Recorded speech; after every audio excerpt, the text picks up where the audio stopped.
Hello again, everybody. Darren Wright, the Wright Inspector, up here in the attic. Fairly new home, only 7 years old.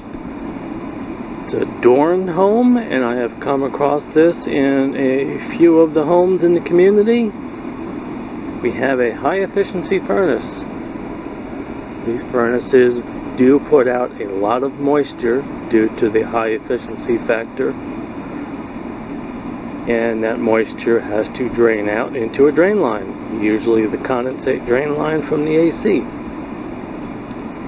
These work great in a conditioned attic space with spray foam.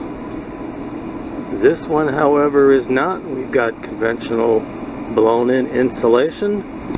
So overnight we were down in the high teens probably. This attic is cold. So our drain line does have a heat tape installed and insulation, because these drain lines can freeze in a cold attic. Problem is, there's only 6 feet of heat tape and insulation.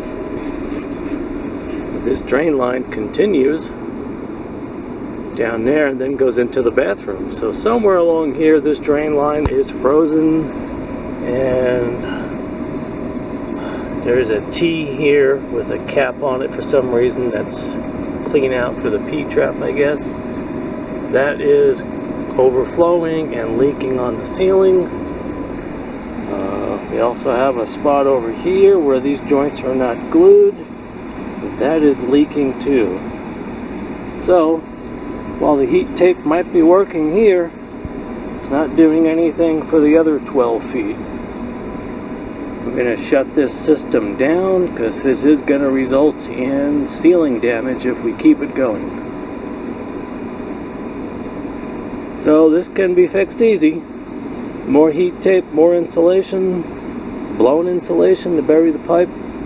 Not a big problem, but we do see this in new builds. This is why you need a home inspection, even on a new home. Thanks for watching.